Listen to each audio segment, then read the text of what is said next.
मेरे दोस्तों, नौजवान साथियों, बुजुर्गों, मैं आप लोगों से जो अपनी बात करने आया हूँ वो सिर्फ इतनी सी है कि 70 साल हो गए, 73 साल मुल्क की आजादी को हो गए और हमने 73 साल में अगर कुछ देखा है तो सिर्फ एक चीज देखी है, नाम से हमारा मुल्क आजाद है, हम आजाद हो गए, लेकिन हमारा जहन आजाद नहीं हुआ।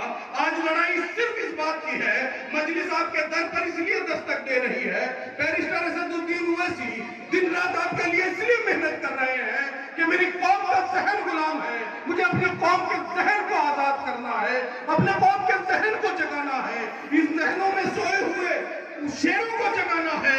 जो शेर सो रहे हैं उन्हें जगाने के लिए मजलिस आपके दरमियान आई है, मैं आपके दरमियान आया हूँ, ये तमाम काफिला आपके पास आया है।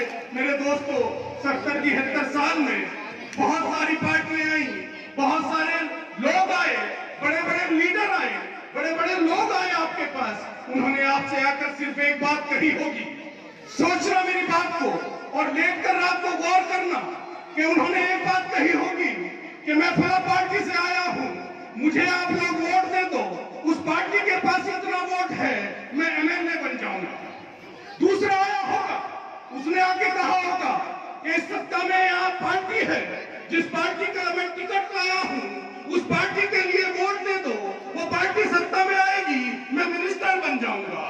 तीसरा आया होगा, उसने आकर कहा होगा कि आप लोग इकट्ठे हो जाओ और मुझे वोट दे दो तो मैं एमपी बन जाऊंगा। मेरे दोस्तों, नैयर काज़मी यहाँ एमपी एमएलए बनने नहीं आया, नैयर काज़मी आया तो अपनी कौम को जगाने आया, अपनी कौम को सोए हुए नैयर काज़मी कदम बढ़ाओ, नैयर काज़मी कदम बढ़ाओ। हम यहाँ आए तो सिर्फ इसलिए आए कि आप में से बनेगा एमएलए, आप में से बनेगा एमपी, आप में से बनेगा चेयरमैन, लेकिन मेरे दोस्तों वो तब होगा जब हम इत्तेहाद करेंगे, जब हम इत्तिफाक करेंगे, जब एक माला के फूल बनेंगे। ऐ खुदा अब तू ये मौजूदा कर दे। अब मैं दुआ करता हूँ अल्लाह से यही कि ऐ खुदा अब तू ये मौजूदा कर दे, हौसला दे के समंदर के हवाले कर दे, हौसला दे के समंदर के हवाले कर दे। हम तो मोती हैं, बिखरे हुए रहते हैं, हम तो मोती हैं, बिखरे हुए रहते हैं, इल्तिजा है कि धागे के हवाले कर दे। आमीन आमीन। वो धागा कौन सा है?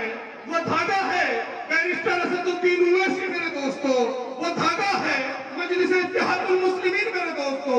उस धागे में जिस दिन इकट्ठे हो जाओगे, उस दिन उस धागे में पिल जाओगे, आप माला बन जाओगे, तस्बीह बन जाओगे और सियासत की कच्ची और पथरीली जमीन पर आप लोग इबादत करना सीख जाओगे।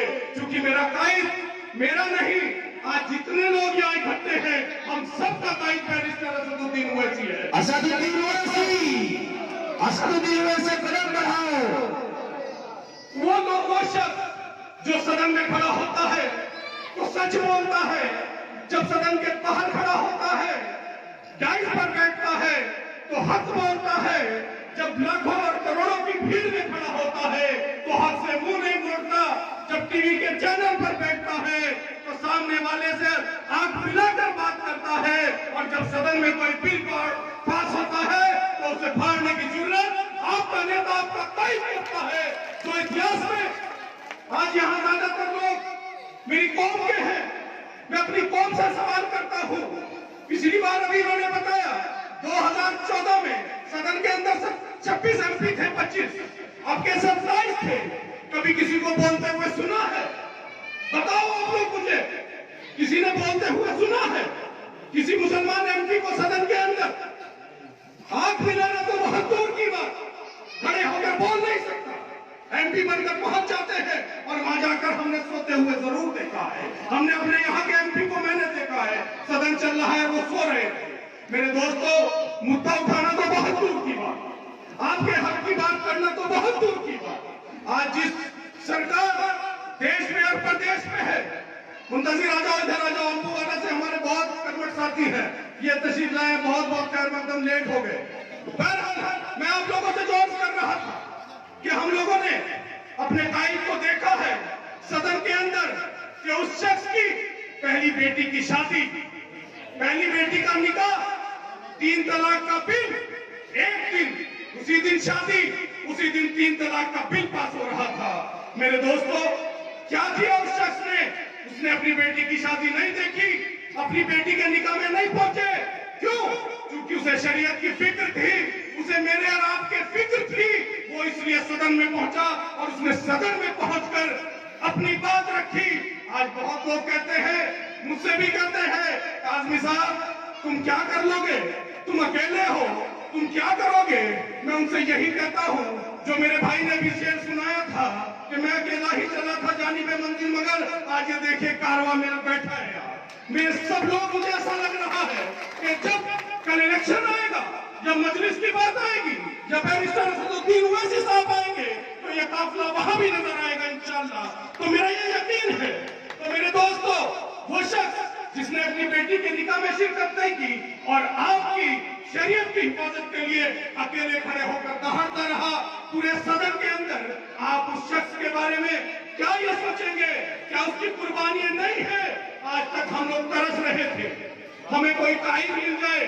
बहुत लोग आए कौम के अंदर, बड़े बड़े लीडर आए कौम के अंदर, बड़े बड़े कायद आए, बड़े बड़े रहनुमा आए, बड़े बड़े दावे किए उन्होंने, बड़े बड़े दावे उन्होंने किए कि हम लोग ये काम कर देंगे, हम लोग ये कर देंगे, हम लोग वो करा देंगे, लेकिन हुआ कुछ नहीं।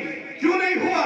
मेरे दोस्तों, जिसका अपना सियासी मकान नहीं होता, जिसके पास अपना मकान नहीं होता, जो किराए के मकान में रहता है, वो मकान मालिक कभी नहीं होता, किराएदार होता है। और मजलिस आप लोगों को मकान मालिक बनाने आई है। नैयर काज़मी आप लोगों के पास आपको मकान देने आया है कि ये आपका सियासी मकान है, ये आपका सियासी ठिकाना है। आप इस ठिकाने में रहिए और फख्र से कहिए, देख लेना, आप जाके पूछिए किसी ब्राह्मण से और पूछिए उससे कि तुम्हारी पार्टी कौन सी है, तो फौरन कहेगा कांग्रेस पार्टी। वोट आप लोग देते हो, पार्टी वो अपनी कहता है। आप बनिया पंजाबी के पास जाइए, ठाकुर के पास जाइए, आप उनसे कहिए कि तुम्हारी सियासी पार्टी कौन सी है, तुम्हारी सियासी जमात कौन सी है, तो पता है क्या कहेगा? फौरन कहेगा भारतीय जनता पार्टी। आप किसी दलित भाई के पास जाइए, उससे पूछिए तुम्हारी पार्टी कौन सी है, तो कहेगा बहुजन समाज पार्टी। आइडियोलॉजी का फर्क हो सकता है, लेकिन कहेगा यही। आप यादव भाई के पास जाइए, उससे पूछिए तुम्हारी पार्टी कौन सी है, तो जानते हो क्या कहेगा? समाजवादी पार्टी। तुम्हारा नेता कौन है? माननीय मुलायम सिंह जी, माननीय अखिलेश जी, बहन जी, सब अपने अपने नेताओं के नाम गिनवाएंगे। लेकिन जब मुझसे, आपसे पूछा जाएगा, कोई कहेगा कांग्रेस, कोई कहेगा बसपा, कोई कहेगा सपा, कोई कहेगा किसी और पार्टी में, किसी और दल में। क्यों? क्योंकि हमारे पास हमारा सियासी मकान नहीं था, हमारी कोई सियासी जमात नहीं थी। और मेरे दोस्तों, आज मजलिस आपके घर पहुंच गई, आपके दरवाजे पर आकर दस्तक दे दी। और घेसूपुरा गांव के लोगों, मेरी आवाज जहां तक मेरी सरदार माए और बहने जो सुन रही हो, चूंकि जिम्मेदारी उन पर जाता है। हमारी माँ जब अपने बच्चे को दूध पिलाती है तो उसको दूध में सच्चाई होती है। जब हमारी बहन उसे अपने साथ खिलाती है तो उसे सच बोलना सिखाती है। जब वो घर से बाहर निकलता है तो वो हक दूध पीकर निकलता है और सच सीख कर निकलता है। जब वो बाहर जाकर माइक पकड़कर हाथ में और फिर हक की बात करता है। तो इसलिए मेरी बहनों, मेरी माँ, तुम्हारी जिम्मेदारी और ज्यादा है। तुम अपने बच्चों को बताओ, अपने बच्चों को तालीम दिलाओ। इन बच्चों के तालीम के लिए बहुत सारी दिक्कतें हैं, बहुत सारे वक्त गुजर गया। अभी सच्चर कमेटी का रिपोर्ट का जिक्र किया था हमारे भाई कन्वीनर साहब ने। सच्चर कमेटी की रिपोर्ट बिल्कुल सही कहा उन्होंने कि हमारे जो हमारा दलित समाज है, हम उससे भी नीचे है। मेरे दोस्तों, क्या हो गया तुम्हें? क्या तुम्हें अल्लाह ने इसलिए भेजा था कि हम बटेंगे, हम जात और बिरादरी में बटेंगे, हम कौम में बटेंगे? नहीं मेरे दोस्तों, हमें इसलिए नहीं भेजा दुनिया में। हमें भेजा है मजलूम की मदद करने के लिए, हमें भेजा है जालिम की मुखालफत करने के लिए, हमें भेजा है इसलिए अल्लाह ने दुनिया में कि जाओ बचाकर मजलूम का हाथ पकड़ो और जालिम का हाथ पकड़ो और मजलूम की मदद करो। इसलिए दुनिया में आए हैं। मजलूम के लिए कोई इजाजत नहीं है। अगर मजलूम हमारा हिंदू भाई है, हमारा दलित भाई है, हम उसकी भी मदद करेंगे। और जालिम अगर मुसलमान है तो हम उसकी मुखालफत करेंगे। ये मजलिस का पैगाम लेकर आए हैं मेरे दोस्तों। हम लोगों ने सबको देख लिया, 70 साल कम नहीं होते। 70 साल किसी कौम को, किसी बिरादरी को, किसी पार्टी को, किसी जनादेश को देखने के लिए कम नहीं होते। 70 साल बहुत होते हैं। 70 साल में सबको देखा है, सबको भुगत लिया है। आपने अपनी बात देख ली, आपने अपने बच्चों का मुस्तकबिल देख लिया। इन 70 सालों में आपके साथ भेदभाव क्यों है? अभी एक साहब ने बिहार का जिक्र किया। बिहार में आपके 5 MLA जीते। मैं भी एक हफ्ता वहां रहा था, बैरिस्टर साहब के साथ रहने का मौका मिला। एक हफ्ता में वहां रहा। एक जगह 22वीं विधानसभा है जिसमें हम लोग मेहनत कर रहे थे। वहां हमारी 22वीं विधानसभा में बैरिस्टर साहब का प्रोग्राम था। तो हम लोग देखने गए कि हेलीकॉप्टर कहाँ उतरेगा, बैरिस्टर साहब कहाँ से आएंगे, स्टेज पर कहाँ बैठेंगे, वो सारा मुआयना करने के लिए हम लोग एक दिन पहले चले गए। शाम का वक्त था, ठंडक बहुत हो रही थी, खुला मैदान था, हवा तेज चल रही थी। क्योंकि महानंदा नदी किनारा है, कोसी नदी का भी किनारा है, और वही प्रोग्राम था। मैंने पूछा कि इसके पास कुर्ता नहीं है तो शर्ट होगी, शर्ट पहना दो। तो कहने लगी इसके पास कपड़े नहीं। मैं बहुत हैरान हो गया कि 5 साल का बच्चा और उसकी फटे हुए बनियान में, और उसकी मां कह रही है कि इसके पास कपड़े नहीं है। कहने लगी इसके पास 3 साल से कपड़े नहीं। मैंने कहा और आपके पास? कहने लगी मेरे पास एक साड़ी है, यही साड़ी है। तो मैंने पूछा कपड़े कैसे बदलती? कहने लगी कि आधी को बांध लेती हूँ, आधी को धो लेती, इस तरह से जिंदगी गुजारते हैं। मैंने पूछा इस्तीफा कहाँ है? कहने लगी बाहर काम करता। तो मैंने कहा वो पैसे नहीं भेजते। कहने लगी भेजता है, जितना भेजता है एक टाइम खाने में पूरा होगा। एक टाइम खाना मिल रहा है।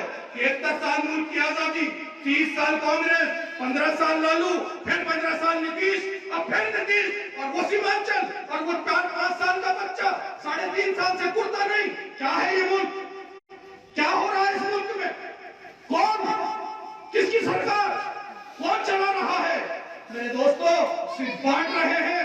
वहां जाकर देखा, गुर्बत का आलम पता चला। हम लोग अच्छे में रह रहे हैं, जन्नत में रह रहे हैं, हमें एहसास नहीं है गुर्बत क्या चीज है, फाका क्या चीज है, भूख क्या चीज है, प्यास क्या चीज है, हमें एहसास नहीं है मेरे दोस्तों।